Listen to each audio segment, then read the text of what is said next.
شفت المشهد اللي فات؟ عجبك؟ لو عجبك قول لي انت حسيت بايه؟ حسيت ان في حاجة غلط؟ او حسيت ان انت حزين؟ او حسيت ان جايز تكون حسيت ان انت محبوس؟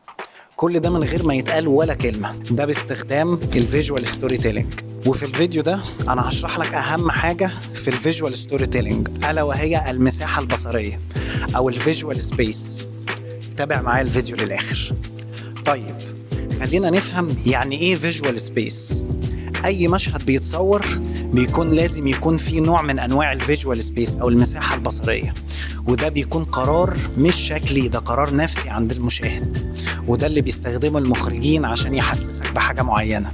وفي 4 أنواع هنشرحهم في الفيديو ده، فخلينا نقسمهم ل4 أقسام ونخلي كل قسم نعرفه ونفهمه ونعرف ايه الإحساس اللي بيوصله، عشان لما تيجي يا عزيزي المشاهد تختار المشهد بتاعك أو الصورة بتاعتك تكون فاهم هتختار ايه بالظبط وإحساسهم هيفرق ايه مع المشاهد. أول نوع معانا وهو الديب سبيس. الديب سبيس ده بيبقى فيه عمق واضح في الصورة ما بين الفور جراوند والميدل جراوند والباك جراوند، وغالبا هتلاقي ان كل الخطوط اللي في الكادر بتؤدي لنقطة واحدة ودي اسمها الفانشنج بوينت. وطبعا هتلاقي ان فرق الاحجام ما بين الفور جراوند والباك جراوند كبير جدا وبعيد جدا. وطبعا ما ننساش النور والظل اللي بيزودوا احساس بالعمق زيادة عند المشاهد. ايه بقى الاحساس اللي بيوصله الديب سبيس؟ دراما او تهديد او وحدة، وبتحس ان انت جوه العالم ده، وبتحس ان في حاجة كبيرة بتدور حوالين الشخصية. واكبر مثال على ده يا ريت تشوف 1917 و Children of Men، هتلاقي ان الفيلم بيستخدم الديب سبيس ده في اغلب مشاهده. تاني نوع معانا هو الفلات سبيس. الفلات سبيس زي ده بتلاقي ان كل اللي في الصورة متساوي في الحجم والمسافة، تحس كده ان الكادر ما فيهوش عمق خالص. يعني دايما تلاقي ان طبعا الفرق ما بين الديب سبيس والفلات سبيس فرق واضح، ده فيه عمق ده ما فيهوش عمق نهائي. الخلفية غالبا بتبقى فلات، وبتبقى طبعا النور والظلال بيبقوا مش موجودين قوي في الصورة عشان يحسسك ان الصورة فلات. طبعا لو اتفرجت على افلام ويس اندرسون ذا جراند بودابست هوتيل بتشوف ان هو بيستخدم طبعا الفلات سبيس كتير، وبيستخدم طبعا في كادراته السيمترية قوي، بيحسسك ان كل حاجة بيرفكت، كل حاجة متساوية جدا جدا. يعني دايما في السينما لما نكون عايزين نبين ان الشخص ده اقوى من الشخص ده بنبتدي نلعب في الكادر، وطبعا ما بنختارش الفلات سبيس، ان الفلات سبيس طبعا الشخصيات كلها متساوية في الحجم والمسافة، لا بختار حاجات تانية غير الفلات سبيس. فاهمني عزيزي المشاهد؟ النوع الثالث وهو الليميتد سبيس. احساس التوتر، احساس الحبس، ودايما بتلاقي ان في دايما حاجة انت شايف الباك جراوند قدامك في حيطة او في حاجة سداها، مش زي طبعا الديب سبيس. الديب سبيس كل الخطوط بتأدي لنقطة كده صغيرة زي المثال ده او ده، ولكن الليميتد سبيس هو مزيج ما بين الفلات سبيس وما بين الديب سبيس.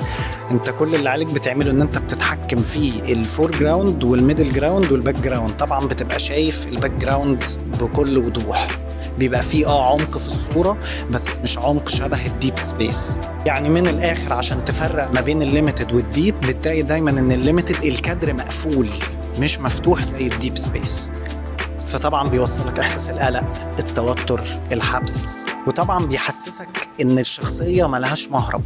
واخر نوع معانا هو الامبيجيوس سبيس، الضياع بقى والاحلام، كادر تحسه ان انت مش شايف اوله من اخره، وطبعا باين جدا الفرق ما بينه وما بين الديب سبيس والفلات سبيس والليميتد سبيس. تفرقوا ازاي؟ ان انت مش شايف ابعاد الكادر، تحس ان المسافات مش واضحة، والشخصيات اللي جوه انت مش عارف تشوف الحجم والمسافة زي طبعا بقية الكادرات. واكبر مثال على ده انترستيلر، انسبشن، وافلام كتير جدا بيديك احساس الضياع، الكابوس، وفقدان السيطرة. فتفرق ما بينه ازاي؟ ان انت مش عارف الكادر من اوله من اخره، مش زي الليميتد او زي بقية الكادرات، وطبعا واضح يعني الفرق ما بينهم. طيب يا عزيزي المشاهد، الخلاصة بتاعت الفيديو انت لازم تختار كادراتك بناء على الاحساس اللي انت عايز توصله للمشاهد. انت عايز تختار ايه؟ هل الديب او الفلات او الامبيجيوس او الليميتد؟ وده مش كلامي، ده كلام اللي موجود في كتاب The Visual Storytelling بتاع بروس بلوك، بيشرح كل ده لو عايز تقرا الكتاب يا ريت، ان هو مفيد جدا جدا وافادني انا شخصيا. فقبل ما تصور اي محتوى او انت كمخرج، دي ادوات الفيجوال سبيسز، دي ادوات في ايدك عشان تحسس المشاهد بالاحساس اللي انت عايز توصله. وطبعا دي ادوات تاثيرها النفسي 100%. اسال نفسك المساحه دي انا عايزها تحكي عن ايه، اللي بتخلي العمل بتاعك شكله حلو كده. لو انت صانع محتوى او مخرج لسه بتبتدي زي حالاتي، يا ريت تكتب لي في التعليقات تحت انت شايف ايه، ويا ريت في الاعمال اللي جايه اللي انت عايز تصورها يا ريت تستخدم المساحات دي. شيء مهم جدا، لو استخدمتها صح هتلاقي الفيديو اللي فكرته بسيطة هتلاقي ان هو شكله قوي جدا. ووصلنا لنهاية الفيديو. عزيزي المشاهد، لو كان عجبك المحتوى ده يا ريت ما تنساش تعمل لي سبسكرايب. انا عاصم، وفي فيديوهات تانية ان شاء الله هتكلم عن الاخراج بصورة مفصلة عشان انا وانت نستفيد ونتعلم ونعمل فيديوهات قوية ان شاء الله في المستقبل. فما تنساش تشاركني اعمالك، وانت يعني شايف ايه في الفيجوال سبيسز بشكل عام، وشايف انهي كادر هينفع في مشروعك الجاي. اراك ان شاء الله يوم الجمعة الجاية مع مشهد جديد، ونتعلم انا وانت سوا.